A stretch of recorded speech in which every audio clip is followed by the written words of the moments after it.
እንዴት መጣሽ? ያው ግቢ ውስጥ ጓደኛ እንደሌለሽ ሰው የሆነ ነገር ካስፈለገሽ ብዬ ነበር የመጣሁት።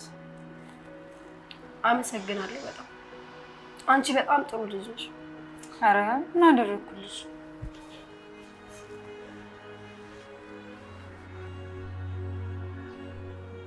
ብዙ ጊዜ የብቸኝነት ስሜት ተሰምቶኝ ያውቃል። በብዙ ነገሮች መሀል ለብቻ ያሳልፉ ያውቃል። በችግሬና በመጎዳቴ ሰዓት አንድ የሚረዳኝ ሰው ማግኘት ማለት ለእኔ በጣም ትልቅ ነገር። አሁንም ቢሆን በሚያስፈልግሽ ነገር እንዳለ ከጎንሽ ልሆን ቃል ገባልሻለሁ። አመሰግናለሁ ሚርሲ። ባለፈው ስለተፈጠረው ነገር በጣም ይቅርታ ሚርሲ። ችግር የለውም ግን ኤኒ ታይም ማውራት ከፈለግሽ አለውሽ።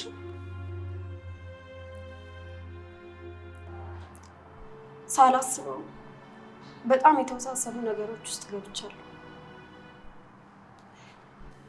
አንዳንድ ጊዜ ችግሮች ሲፈጠሩ ያ ችግር ሌላ ችግር ማምጣት የተለመደ ነገር ነው አይደል? ምን ገጥሞሽ ነው የኔ ቆንጆ? ምንድን ነው የሆንሽው? ቆይ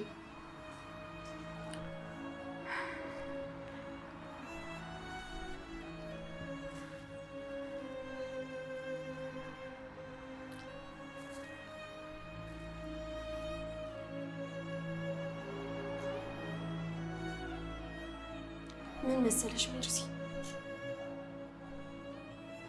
አሁን የምነግርሽን ነገር ግን ለማንም ሰው እንዳትናገሪ። በጓደኝነታችን እና በእህትነታችን ስም እልልሻለሁ። ሰሞኑን በሶሻል ሚዲያ ጠፋ የተባለውን ኪያን ዴት አደርገው ነበር።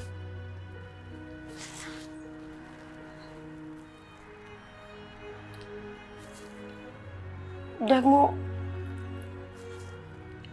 የሞተ ቀንም አንድ ላይ ነበር። ማታ ላይ ጭንቅ ሲለኝ እንድንገናኝ ጠየቅኩት። በጣም ደስ የሚል ምሽት እያሳለፍን ነበር። ነገር ግን እሱ ራይድ ስለሚሰራ በመሀል ስልክ ተደወለለት። እናም ሰውየውን ላድርሰውና በዛው አንቺንም ሸኝሻለሁ ብሎ ሰውየውን ጫኑ። ከዛ ግን ሰውየው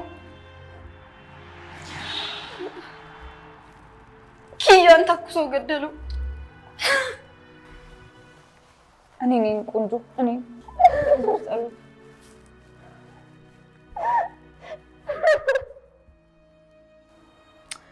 ወይኔ ጸሎትዬ፣ አይዞሽ በቃ የኔ ቆንጆ። ሰው ሲገደል አይተሽ ታውቂያለሽ? ያውም ለአንድ ቀንም ቢሆን ሰላምና እረፍት የሰጠሽን ሰው። ያለልሽ ጸሎት፣ ከጎንሽ ሆናለሁ።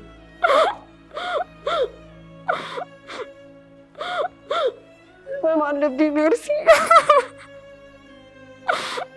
ይህን መቋቋም አልችለው ህመም።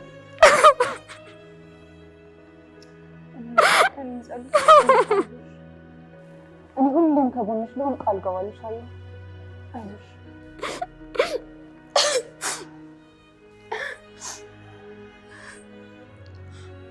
አመሰግናለሁ ሜርሲ።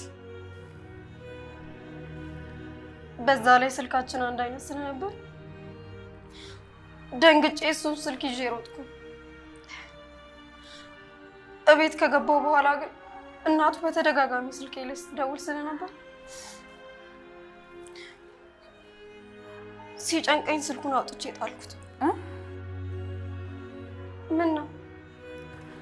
አይ ምን እንኳን ጠልሽው፣ አይዞሽ።